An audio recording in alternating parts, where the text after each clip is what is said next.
So, August 6th, 2025, it was a really puzzling day. You had these major headlines about high level peace talks, but at the very same time, the war on the ground was as intense as ever. How can both of those things be true? Well, let's break down this day of contradictions and try to figure out what's really going on. The official story of the day kicked off with a ton of optimism, coming right from President Trump. His special envoy had just met with Vladimir Putin in Moscow, and the message from the White House was loud and clear. Things are moving, and we're making great progress.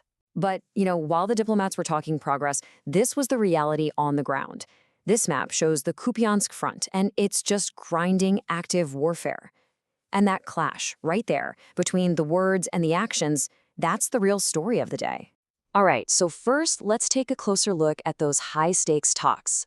All eyes were on Moscow for this meeting, a meeting that, honestly, could shape the entire future of this conflict. So the key players here were U.S. Special Envoy Steve Witkoff and, of course, Russian President Vladimir Putin.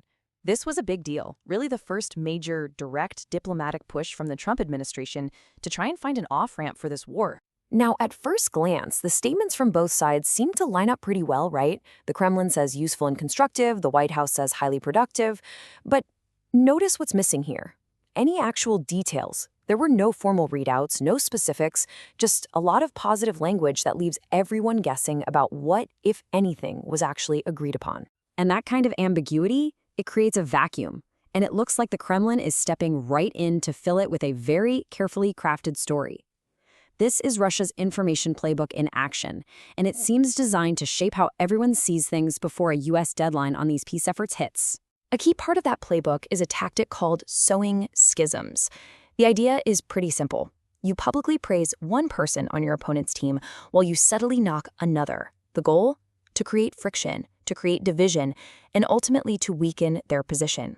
And in this case, the target seems to be the Trump administration itself. And boom, here's a perfect example of it in action. You have a top Russian official saying he hopes for specific, not emotional results. And then he directly contrasts that with Trump's latest statements.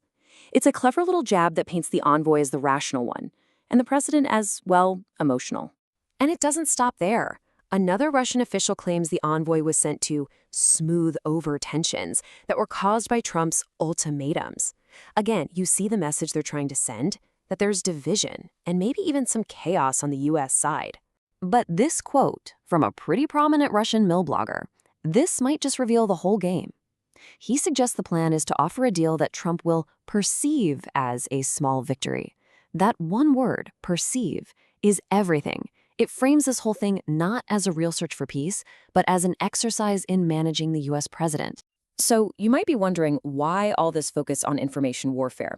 Well, part of the answer might lie on the economic front, because while Russian officials are projecting this image of strength and resilience, the actual data is starting to show some pretty serious cracks.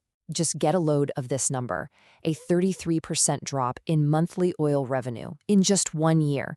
Now, for a country whose federal budget relies on oil for about a third of its income, a hit like that is huge.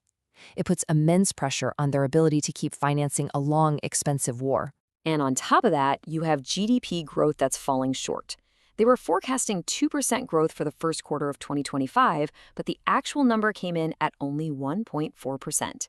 It's just another sign that the economy isn't nearly as strong as they claim. And this creates another one of those stark contradictions we've been talking about.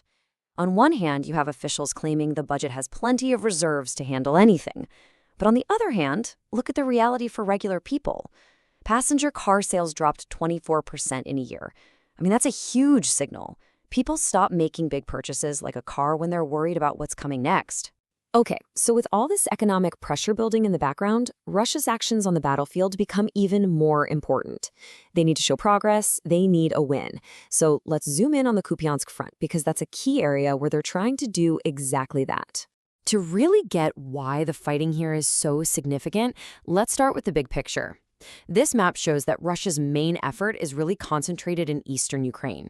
And we're about to focus on one really critical piece of that puzzle. All right, here's that detailed view. We have geolocated footage that confirms Russian forces have pushed forward just south of a village called Sobolivka. Now, why does this matter? Look where that puts them, just 1 kilometer from the H-26 highway. And that highway is the main supply line for Ukrainian forces in the key town of Kupiansk. So this new position gives Russia 3 really dangerous options. 1, they could push west towards the major city of Kharkiv. 2, they could refocus on grabbing the rest of Luhansk and Donetsk.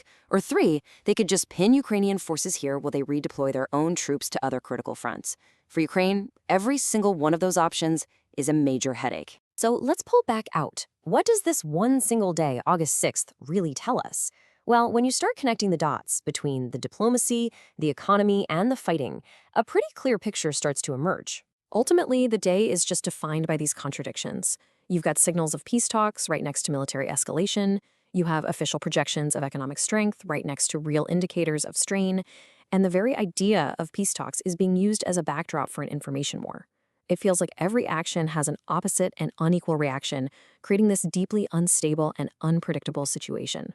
And all of this, it all leads to the one final crucial question that this whole day forces us to ask.